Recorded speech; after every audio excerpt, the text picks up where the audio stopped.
at the end of the day, we gotta make some more shots. I think my turnovers and my missed free throws cost us a game, so I gotta do way better in those two categories. But at the end of the day, we gotta make shots to win the game. This is a team game. He's not alone, and we're going to tell him that.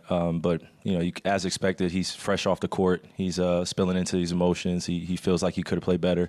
Just like me, I would take a brunt of that responsibility. The first two games weren't the best for me, especially him scoring, 25-plus points, getting rebounds, getting assists, doing the intangibles. And, for me, I've always felt responsible for getting other guys comfortable out there, too. So, it's on all of us, man. I'm pretty sure if you hear what everybody has to say, they'll say that they can do something better. All right, Luka Doncic and Kyrie Irving after Game 2 last night in Boston, where we find Vinnie Goodwill in Boston. I have to ask before we talk about the game, how have you just thoroughly enjoyed, leading question, how have you thoroughly enjoyed your time in this great city? I mean, well, like I know that whenever a group of us congregate together, and whether it's the NBA Finals or the playoffs or All-Star Weekend, it's going to be a good time no matter where it is, right? We could have a good time in Alaska. So the fact that we're here in Boston didn't stop the show. So, there's been some other things, right? There's been some ghosts in my mentions. You know what I'm saying? There's been some ghosts in my mentions. Other than that, we good here, baby. I bet. We will talk about that soon. I do want to know what you thought of not just Game 2, but the first two games of the series. Each series, it takes a while, as you pointed out last week. That Game 1, early moments of Game 1, courting, trying to figure out what the other guy is doing. Think back to heavyweight boxing even.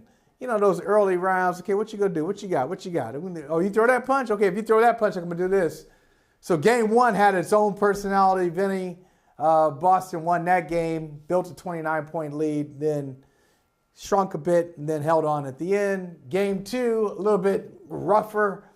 The Celtics couldn't make their three-pointers, neither could the Mavericks, and it turned into a very inartistic but yet interesting game. What are your thoughts after seeing these two games? Well, they're still courting. It's not quite courting anymore, but you're starting to get the boogie a little bit. You know what I mean? Like Game 3 is where we really going to be dancing. We really getting the two-step on.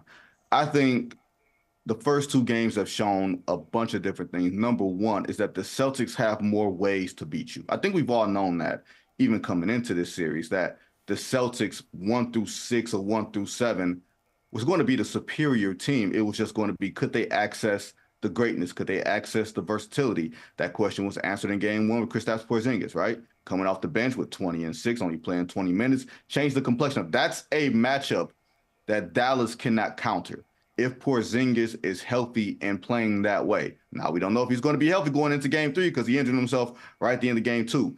The other thing is, you look at guys like Jrue Holiday. Jrue Holiday's a champion. And I think that goes, we say it, but we don't really explain what that means. A lot of people like to just throw stuff out there and not expound on it, but I'm going to expound on it here. Being a champion means when the moments come up, right? When the critical moments, not necessarily momentum, but just the moments that come up throughout the course of a game where if I make this play, if I get this steal, if I get this stop, we can go on a run for the next 3 to 4 minutes. Like, this will carry us for a period of time. And you saw that when he was harassing Luka Doncic and he was harassing PJ Washington when they were trying to dribble up the floor and the shot clock was running down to the 8-second. And then, boom, he and Derek White go tag team, right? And next thing you know, he's got a 3, and that lead goes up to a more manageable, a more comfortable spot. So I think Boston has done a better job overall of recognizing the moments. Like, these games are being played on their terms, right? From everything from the point of attack up top and the way that their offense is moving, the way that the ball is moving so much so that you don't even think about Jason Tatum, having like batting averages, as opposed to shooting percentages in these first two games, right? but the terms of engagement are being played on Boston's terms. And I think that's to be expected if they're going to play to their talent. I expect that to change a little bit in game 3, but I think the number one question that's been answered is Boston might be the superior team. Doesn't mean they're automatically going to win the series, even though they're up 2-0. It looks like they should win the series, but they look like the superior basketball team right now. You know what, Vinny? It's such a great point about moments and champions recognizing moments. And like we've talked many times about in the last few weeks about young teams and teams being ahead of schedule. I mean, you had a hilarious interaction with Karl Anthony Towns and Anthony Edwards when you mentioned to them skipping a step.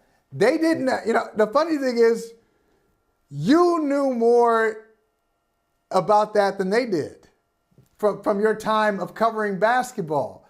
They took it at the literal level, but there's nuance there. There's some depth there that they didn't understand. Why? Because, and I'm not throwing shade, because they're not champions.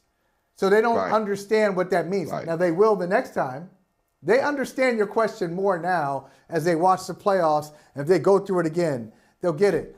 And the Celtics didn't understand it 2 years ago against the Warriors because they didn't have any champions on the roster. They didn't have a Drew Holiday. So they couldn't possibly know why Steve Kerr, in the middle of Game 4, and those who remember, Game 4, Celtics were up 2-1. In Game 4, they had a lead with 5 minutes to play.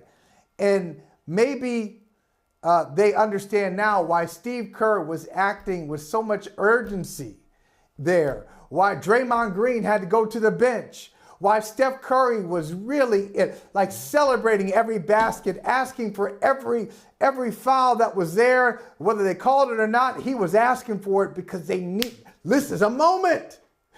These are these championship moments. And guess what? Warriors won that game and never lost again.